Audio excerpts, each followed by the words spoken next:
कालू कव्वे और गोरी कव्वे के पास कोई कामकाज तो था नहीं, पर मोबाइल उनके पास अच्छा था और वो भी कैमरे वाला। एक दिन गोरी कव्वी अपने पति कालू कव्वे से कहती है, कालू जी, मैं अपनी सहेली से मिलकर आ रही हूँ। मेरी सहेली का YouTube चैनल है, वो अपने चैनल से अच्छे पैसे कमा रही है। अच्छा गोरी, ये YouTube चैनल कैसे बनता है? रुको तो, पहले मेरी बात तो पूरी सुनो। मैं सब सीख कर आई हूँ। समस्या ये है कि हम वीडियो बनाएं तो बनाएं किस किस्म की। गोरी, हम ऐसा करते हैं, पहाड़ों की वीडियोस बनाकर YouTube पर अपलोड कर देते हैं। नहीं कालू, ये भी कोई कंटेंट है? तो फिर मेरे पास एक और उपाय है। कालू जल्दी बताओ। गोरी, हम ऐसा करते हैं कि हम गरीब पक्षियों की थोड़ी बहुत मदद कर दिया करेंगे और जब तुम उन्हें पैसे दोगी तो मैं उनकी वीडियोस बना लिया करूँगा। फिर देखना कैसे हमारी वीडियो वायरल होती है। बड़ा दिमाग लड़ाया है मेरे कालू जी ने। हम आज ही से ऐसी वीडियोस बनाना शुरू करते हैं। फिर वो दोनों अपना मोबाइल और कुछ पैसे लेकर निकल जाते हैं। वो सीधे गरीब बुलबुल की तरफ जाते हैं, जो अपने टूटे हुए घोंसले में बैठी हुई थी। बुलबुल, सुना है तुम बहुत गरीब हो, मैं तुम्हारी मदद करने आई हूँ। गोरी बहन, ये तो आपका एहसान होगा मुझ गरीब पर। मैंने तो कल से रोटी भी नहीं खाई। कालू, कैमरा ऑन करो। फिर कालू कौवा अपने मोबाइल से वीडियो बनाना शुरू करता है और गोरी बुलबुल को कुछ पैसे देती है। गोरी बहन, ये आप मेरी वीडियो क्यों बना रहे हैं? कुछ नहीं, ये हमारा शौक है। फिर घर जाकर गोरी कव्वी वो वीडियो YouTube पर अपलोड कर देती है। कालू जी, अब देखना हम कैसे दिनों में स्टार बनते हैं। हम ऐसे ही मजबूर पक्षियों को कुछ पैसे देकर वीडियोस बना लिया करेंगे। ये काम तो बहुत आसान है। आइडिया भी तो मैंने ही दिया था। अच्छा कालू जी, कल कहाँ जाना है? कल हम बूढ़े तोते के पास जाएंगे और उसकी मदद करते हुए वीडियो बनाएंगे। तोता भी गरीब है, वो मदद देखकर बहुत खुश होगा। ऐसे दूसरे रोज गोरी और कालू तोते के पास जाते हैं। तोते, मैं तुम्हारे लिए चावल लेकर आई हूँ, क्या चावल लोगे? चावल? मैंने तो चावल कभी नहीं खाए, जल्दी जल्दी दें। आज मैं भी तो खाकर देखूं कि चावलों का स्वाद कैसा होता है। फिर कालू अपना मोबाइल सेट करता है और वीडियो बनाना शुरू करता है। प्यारे पक्षियों, मैं गरीबों की हर रोज ऐसे ही मदद करती हूँ। चावल दे रही हूँ तोते को। प्लीज मेरी वीडियो को लाइक और शेयर जरूर करें। गोरी बहन, कहीं आप मेरी ये वीडियो YouTube पर तो नहीं डाल देंगी? मैं गरीब जरूर हूँ, परंतु मेरा मजाक मत बनाना। नहीं नहीं तोते, ये तो हमारा शौक है। वो जिस पक्षी की भी वीडियो बनाते उसे ऐसा ही कहते।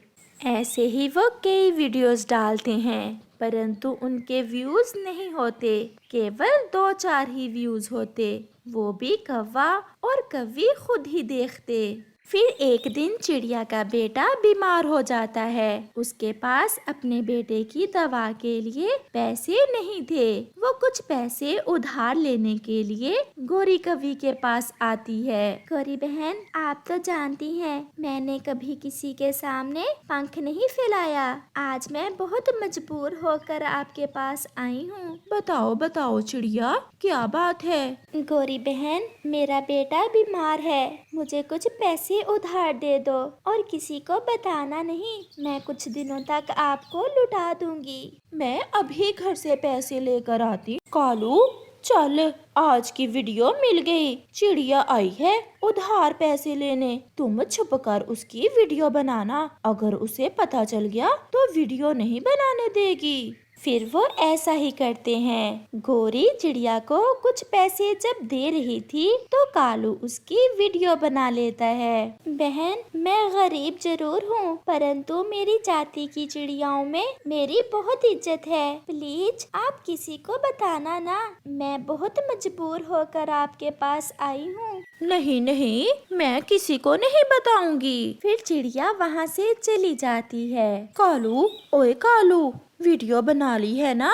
हाँ, बना ली है। अब जल्दी से इसे अपलोड कर दो। कालू जी, ये चिड़िया की वीडियो तो जरूर वायरल होगी। दूसरे रोज जब चिड़िया नदी पर जाती है तो वहाँ कबूतर और उसकी चाची बैठे हुए थे। रानो, हम चिड़ियाएं कभी कौवों से कुछ नहीं लेती, हमेशा कौवे ही हमारा माल चुराने आते हैं। क्या मतलब चाची जी?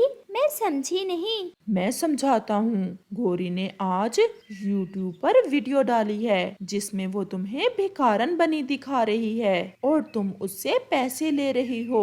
नहीं नहीं कबूतर भैया, वो पैसे तो मैंने गोरी से उधार लिए थे। मुझे ये उम्मीद ना थी कि गोरी मुझे ऐसे सब पक्षियों के सामने बेइज्जत करेगी। ऐसे कालू कौवा और गोरी कौवी अपने थोड़े से फायदे के लिए दूसरे गरीब पक्षियों को इस्तेमाल करते और उनकी गैरत का मजाक उड़ाते। उड़ते उड़ते वो लकड़हारा पक्षी बहुत थक गया था। उसने अभी दूसरे जंगल में अपने घर जाना था। वो भूखा भी था और थका हुआ भी। वो थक हार कर एक पेड़ पर बैठ जाता है। ऐसी रात में भूखे पेट उड़ना बहुत मुश्किल है। अब मैं कैसे अपने घर में जाऊं? मैं ऐसा करता हूँ, आज की रात इसी जंगल में किसी पक्षी के घर में गुजार लेता हूँ और सुबह होते ही अपने घर चला जाऊंगा। वो ऐसे सोचते हुए पास में एक घर पर जाता है और दरवाजे पर दस्तक देता है। आधी रात को इस समय कौन आ गया है हमारी नींद खराब करने? मैं देखता हूँ। दस्तक फिर से होती है। आ रहा हूँ। क्या दरवाजा तोड़ोगे? जी बताएं, क्या काम है? किससे मिलना है? मैं एक गरीब लकड़हारा पक्षी हूँ। पक्षियों के घरों की मरम्मत का काम करता हूँ। मैं अपने जंगल जा रहा था कि मुझे रात हो गई। ये सुनकर गोरी भी घर से बाहर आ जाती है। अब जल्दी से बताओ, हम क्या करें? क्यों इस समय हमारी नींद खराब कर रहे हो बूढ़े पक्षी? आप आज की रात अपने घर में रख लें तुम्हें, और तुम भूखे भी होगे, भोजन भी दें। जी जी, मैं यही कहना चाहता था। तुम्हारे जैसे भिखारी रोज आते हैं, चल भाग यहाँ से, फ्रॉडिया कहीं का। ऐसा कहते हुए गोरी और कालू दरवाजा बंद करके अंदर चले जाते हैं। ये तो कोई बहुत बुरे पक्षी थे। फिर वो लकड़हारा पक्षी किसी और घर की तलाश में उड़ता है। थोड़ी ही दूर उसे एक और घर नजर आता है। वो वहां जाता है और दस्तक देता है। वो घर रानो चिड़िया का था। रानो अपने घर में अपने बेटे के साथ सोई हुई थी। लकड़हारा पक्षी फिर से दस्तक देता है। मम्मा, मम्मा उठे, बाहर कोई है। मैं देखती हूँ बेटा। आप कौन हैं? और इस समय यहाँ आप क्या कर रहे हैं? मैं अपने घर जा रहा था कि रात हो गई, भूखा भी हूँ और आश्रय चाहता हूँ। आप अंदर आ जाएं। चिड़िया उस लकड़हारे पक्षी को अपने घर ले जाती है, उसे भोजन देती है। अब बताएं, आप यहाँ क्या करने आए थे? मैं अपनी बहन के पास गया था। मेरी बहन बीमार थी, मैं उसे देखने गया था। रास्ते में रात हो गई। मैं एक लकड़हारा पक्षी हूँ। आप इसे अपना ही घर समझें। आप भोजन खाएं और सो जाएं। वो लकड़हारा पक्षी रात चिड़िया के घर में गुजारता है और फिर सुबह होते ही वो जाने की तैयारी करता है। चिड़िया बहन, आप बहुत अच्छी हैं। आपने मुझ अजनबी पर विश्वास किया, मुझे भोजन दिया। अगर कभी काम हुआ तो मुझे जरूर बताना। लकड़हारे पक्षी, मैं कभी किसी की मदद किसी लालच में आकर नहीं करती। आप मुसीबत में थे और हमें हमेशा मुसीबत में दूसरों की मदद करनी चाहिए। ऐसे वो लकड़हारा पक्षी अपने सफर पर निकल जाता है और चिड़िया अपने बेटे के साथ भोजन की खोज में निकल जाती है। कुछ दिनों के बाद जंगल में तेज तूफान आ जाता है। हवा बहुत तेज थी। चिड़िया और कौवे के घर पुराने थे और उन दोनों के घर टूट जाते हैं। कालू जी, ये क्या हो गया? हमारा घर टूट गया है, अब हम कहाँ रहेंगे? चिड़िया का घर भी टूट गया है, सबके घर टूट गए हैं। अब देखते हैं कि चिड़िया क्या करती है। जिस पक्षी से वो अपना नया घर बनवाएगी, हम भी उसी से अपना घर बनवा लेंगे। मम्मा, मम्मा, हवा रुक गई है। अगर फिर से तूफान आ गया तो हम कहाँ रहेंगे? क्यों ना हम उस लकड़हारे अंकल के पास जाएं और अपने लिए लकड़हारे अंकल से नया घर बनवा लें। हाँ, मुझे भी याद आया कुकू बेटा, वो पक्षी तो लकड़हारा था जो उस रात हमारे घर आश्रय लेने आया था। हम उसके पास जाते हैं। फिर चिड़िया और उसका बेटा उस लकड़हारे पक्षी के पास दूसरे जंगल में जाते हैं। चिड़िया, मुझे बहुत खुशी हुई कि आप मेरे पास आई। जब हमारा घर टूटा तो कुकू ने मुझे आपका बताया। मुझे तो याद ही ना था कि आप लकड़हारे हैं। चले, मैं आपके लिए ऐसा पक्का घर बनाऊंगा जो किसी भी तूफान से नहीं टूटेगा। फिर वो लकड़हारा पक्षी अपना घर बनाने का सामान लेकर चिड़िया के साथ जाता है और जाकर चिड़िया के लिए बहुत ही सुंदर और मजबूत घर बना देता है। गोरी और कालू जब चिड़िया का नया और सुंदर घर देखते हैं तो तुरंत वहाँ आ जाते हैं। चिड़िया, इतना सुंदर घर? हाँ, और मजबूत भी। अब ये घर कभी नहीं टूटेगा। पक्षी, पक्षी, आप वही है ना? हाँ, जिसे तुमने रात के समय भगा दिया था और इसी चिड़िया ने मेरी मदद की थी, जिसका घर आज मैंने बनाया है। वो ऐसे ही बातें कर रहे थे कि आसमान पर बादल छा जाते हैं और तेज बारिश शुरू हो जाती है।